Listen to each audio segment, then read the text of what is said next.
sometimes having just two different outcomes of a condition isn't enough.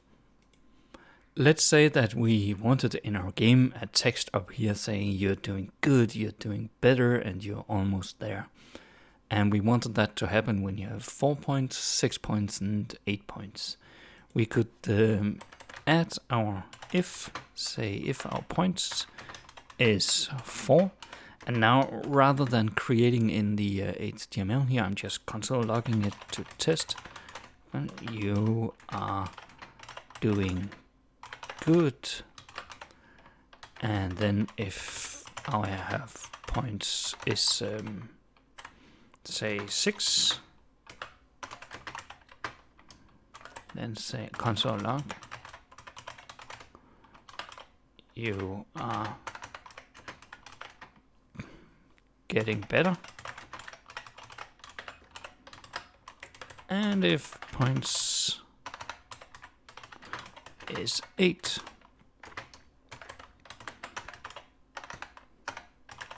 console log, you are almost there.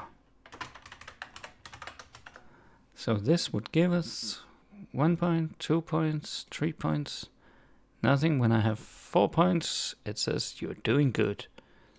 When I have 5 points, doesn't say anything. 6 points, getting better.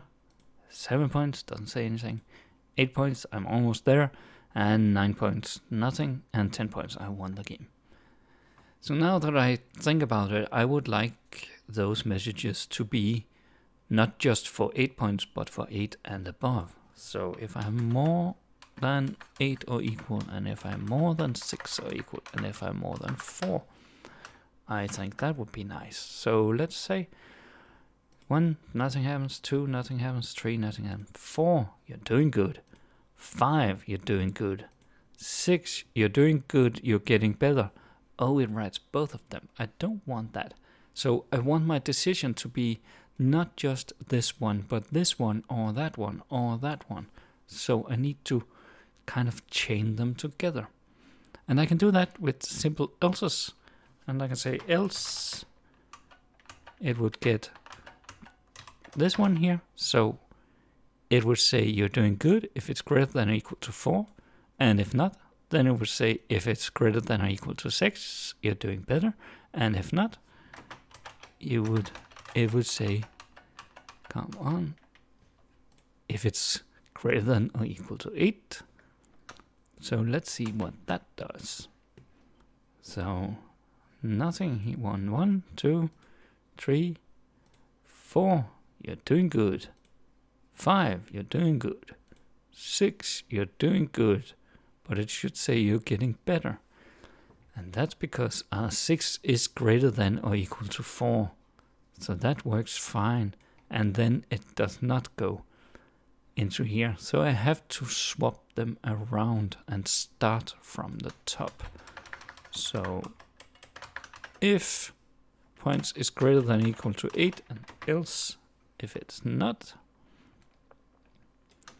if it is greater than or equal to 6, and else if it is greater than or equal to 4. And then I should get my 1, 2, 3, and then 4. It says you're doing good, because points are not greater than or equal to 8, and they are not greater than or equal to 6, but they are greater than or equal to 4.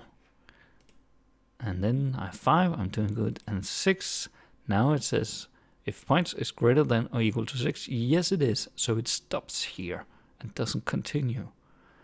So this way of chaining if-else statements together, you make sure that only one of them gets executed. And you have to make sure that you start from the top if you're checking for greater than or equal to, and you would have to start from the bottom if you were checking then for less than or equal to. And then in a chain, it doesn't make much sense, but maybe we should have an else here at the end that would just say, okay, but in all other cases, when none of these are true, we would just write this one, keep clicking. And we can just beautify it to make the ESLint happy, like that. So it says keep clicking on 1 and on 2 and on 3, but on 4 it says you're doing good and doesn't keep clicking. And it continues all the way up to 6, 7, 8, and 9, and on it also says on 10 points you're almost there. That's because we also got caught here with 10 points. I'm going to move that up here and say if I have 10 points I win the game, else. And then there's this problem here with the event listener. That would happen. That would have to happen in every single line of the chain, and that's really bad. So I'm going to have to go back and add a second if statement here if points is not equal to 10. So that's kind of the downside of chaining things. If you want something to happen in almost every one of the parts of the chain, it's really going to be a lot of repetition. So sometimes you might need to have an additional if statements in addition to a chain. But this is how you check for multiple conditions that each have their own outcome by chaining if-else statements together.